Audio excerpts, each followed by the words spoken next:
Halo sahabat dan tanding, semoga Anda semua tanding-tanding semua. Nah, saat ini kami akan membahas terkait dengan pernyataan Ketua Partai PKB yang mengusulkan penghapusan jabatan gubernur. Nah, saat ini kami di Markop dan Tanding saya ditemani oleh salah satu narasumber akademisi Sulawesi Selatan untuk membahas terkait dengan isu yang saat ini kontroversi. Nah, Pak, saya meminta tanggapannya terkait dengan pengusulan penghapusan jabatan gubernur yang dilayangkan oleh salah satu ketua partai PKB, yakni Cak Iming. Bagaimana tanggapan Anda, Pak? Ya, jadi beberapa hari ini kalau kita membaca berita-berita online itu muncul usulan-usulan ketua partai PKB tentang penghapusan jabatan gubernur. Nah, pada dasarnya usulan Cak Iming ini saya sepakat dengan hal ini. Saya sepakat dengan hal ini dan alasan-alasan saya tentu sebentar kita akan saya akan sampaikan. Namun saya kembali dulu ke fungsi gubernur dalam Undang-Undang Nomor 32 tahun 2004. Fungsi gubernur itu terdapat dua. Yang pertama sebagai sebagai kepala daerah dan sebagai wakil pemerintah di daerah otonom ini. Nah, kalau kita mengacu ke Undang-Undang Nomor 32 ini tahun 2004 ini sangat simpel memang fungsi dari jabatan gubernur itu sendiri. Maka inilah juga yang menjadi dasar ketika saya membaca alasan-alasan Cak Iming ini mengusulkan penghapusan jabatan gubernur itu, dia berdasar dari dua poin ini, sehingga Cak Iming mengusulkan penghapusan jabatan gubernur ini bagi saya sangat rasional. Itu bagi saya sangat rasional. Kalau kita memakai teori struktural fungsional, jadi ketika ada struktur yang tidak berfungsi, nah struktur inilah yang dipangkas atau ya dihapus aja, dibuang kalau ada struktur yang sudah tidak berfungsi lagi. Nah, dan kenapa kita mengatakan bahwa struktural ini tidak berfungsi lagi? Apakah memang jabatan gubernur itu memang tidak berfungsi dalam sistem pemerintahan? Seperti apa, Pak? Kalau dasar Cak Iming mengusulkan penghapusan jabatan gubernur ini, di situ dia tidak mengatakan tidak berfungsi, tapi tidak efektif. Tidak efektif dalam hal ini berarti kalau kita berbicara tidak efektif, berarti fungsi-fungsinya ini tidak berjalan sebagaimana mestinya, apakah tidak berjalan dengan normal gitu. Ya mungkin saja usulan-usulan ini berangkat pula dari fakta-fakta di lapangan ataukah berangkat dari fakta-fakta historis. Sehingga kok bisa Cak Iming mengusulkan penghapusan jabatan, dan ini sebenarnya jauh sebelum diutarakan oleh Cak Iming ini. Saya pernah juga berpikir tentang apa sih fungsi-fungsi gubernur, apa sih manfaat dari jabatan gubernur ini. Nah, kalau apa yang ada di pikiran saya sebelum ini menjadi usulannya Cak Iming, ya saya melihat dengan pendekatan itu tadi, struktural fungsional, ada struktur yang sudah tidak berfungsi, itu dihapus. Dan memang kalau kita misalnya ya di Sulawesi Selatan ini, pemerintahan gubernur ini seakan-akan dia kadang menjadi penghalang untuk sebuah daerah, kabupaten, kota untuk mengembangkan daerahnya. Tidak ada program dari pusat. Nah, kenapa tidak bupati langsung aja berhubungan dengan pemerintah pusat? Mungkin dengan cara ini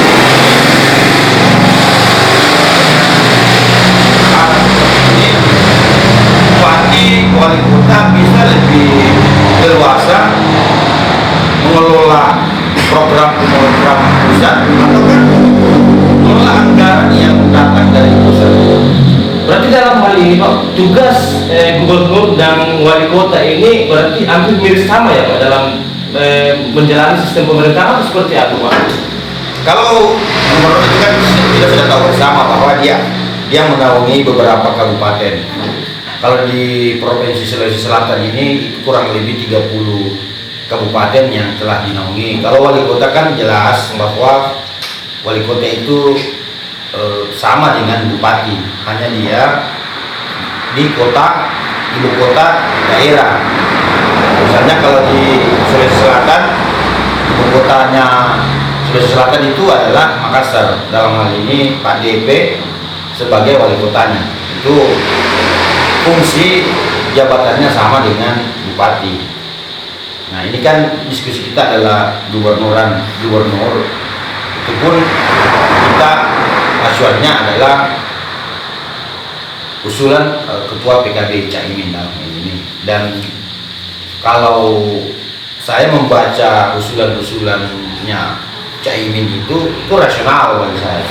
Nah, kalau kita mengacu kepada sebuah organisasi, ada organisasi kemahasiswaan dalam hal ini misalnya HMI, dia itu menggunakan sistem Batko. Jadi fungsinya gubernur ini adalah badan koordinasi.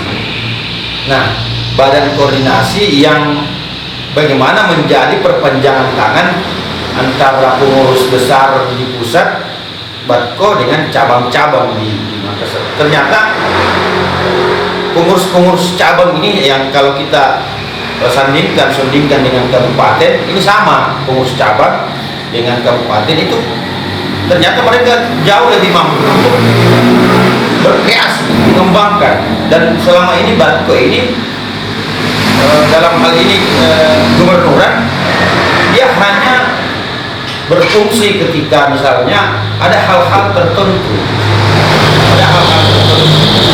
tidak sewaktu-waktu, tapi ada hal-hal tertentu dia bisa berfungsi untuk kabupaten itu sendiri. Ya, artinya kapan sih kabupaten ini bisa berkolaborasi dengan gubernur?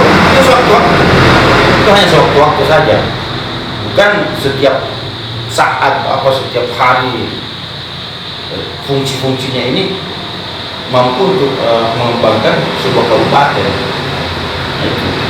Nah, kenapa baru saat ini melakukan usulan yang gubernur? Kenapa bukan sebelum-sebelumnya? Apakah ini karena adanya kontroversi dari sistem pemerintahan atau seperti apa sehingga baru saat ini dia melakukan usulan? Kalau kita menilai membaca artikel-artikel yang memuat tentang usulan Caimin ini, karena ini adalah memasuki tahun politik. Di sisi lain, kalau kita mensandingkan dengan kegiatan-kegiatan politik yang akan kita hadapi ini, Caimin di situ mengatakan bahwa ini juga bagian dari penghematan anggaran. Ini juga bagian dari penghematan anggaran, ini juga bagian dari penghematan waktu. Artinya para penyelenggara pemilu ketika tidak dilakukan pemilihan gubernur dalam pemilihan bersama nanti ini, pemilu bersama, beban-beban penyelenggara ini mungkin sedikit berkurang. Begitu juga penggunaan anggaran. Coba bayangkan kalau tahun 2024 ini kita akan menghadapi pileg, menghadapi pilpres, DPD, DPR RI, masuk juga pemilihan gubernur. Ini berapa yang harus kita pilih dalam satu kali pemilihan. Ini kalau dilakukan satu ya, sudah pasti ada penghematan anggaran. Nah ini juga yang menjadi bagian dari alasannya Ketua PKB itu untuk menghapus jabatan gubernur dalam rangka menghadapi pemilu 2024, penghematan anggaran lima waktu dan efektivitas penyelenggara untuk menjalankan pesta demokrasi yang akan kita hadapi. Nah, jika memang nanti ini usulan jabatan untuk gubernur ini dihapuskan, terus bagaimana nasib ASN nanti? Otomatis karena kalau jabatan gubernur ini dihapuskan, otomatis ASN yang ada di situ seperti apa? Ya ini kalau kita berbicara nasib ya, tapi pada dasarnya pegawai-pegawai di gubernuran itu kan sesuatu hal yang sulit untuk akan dikemanakan mereka semua. Bukan sesuatu hal yang sulit akan dikemanakan mereka semua. Mungkin harus memang diramu bagaimana strategi sumber SDM yang bekerja di provinsi ini dikemanakan. Ya kalau saya dikembalikan saja masing-masing ke daerahnya, begitu juga dengan penggajiannya semua. Misalnya di provinsi Sulawesi Selatan ini ada pegawai 300 pegawai PNS yang bekerja di gubernuran. Ini kita tinggal melihat alamatnya dia di mana, domisilinya dia, asalnya dia dari mana. Kalau dia dari Parepare misalnya, kembalikan ke Parepare. Kalau dia dari Jeneponto misalnya, kembalikan ke Jeneponto.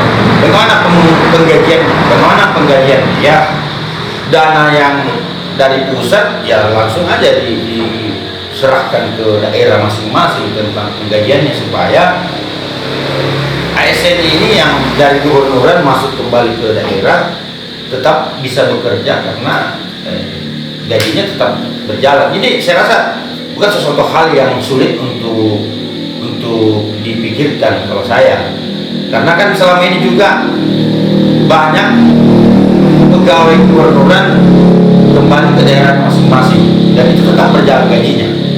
Begitu juga sebaliknya, ada pegawai kabupaten kembali ke gubernuran. Nah ini fakta historisnya, ketika ada pegawai negeri yang terlibat di dalam mendukung kepala daerah, ya kan, mendukung kepala daerah di kabupaten atau di kota.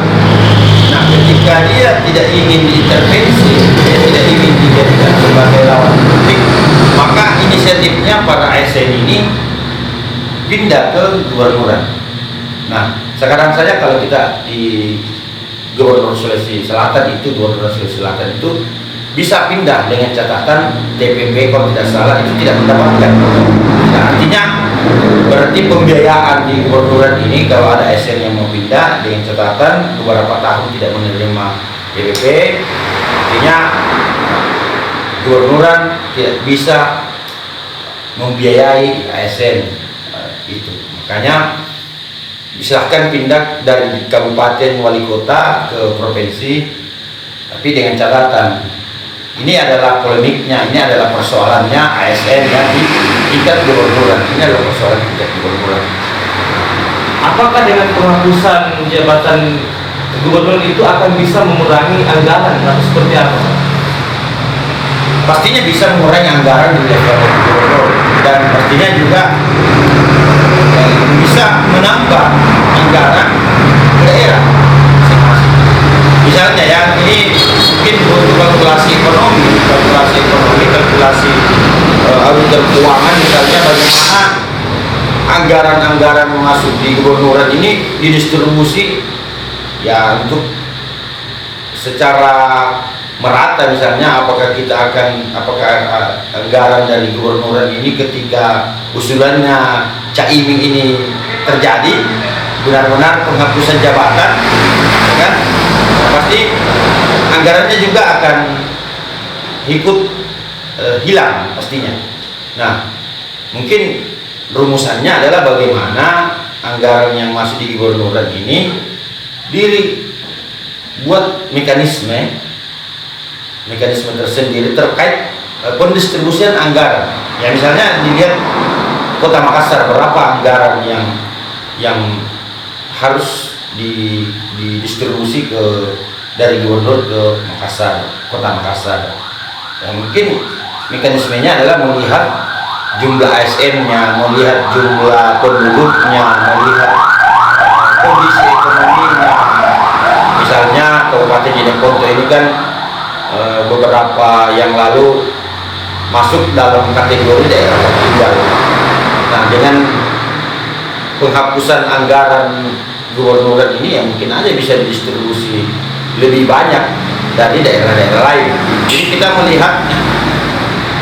harus melihat bagaimana pendapatan daerah tersendiri untuk pendistribusian anggaran gubernuran ini supaya tidak mengalami konflik-konflik di situ.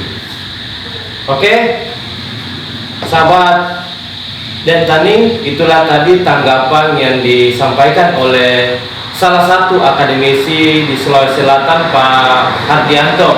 Nah, untuk melihat diskusi selanjutnya terus ikuti channel ini.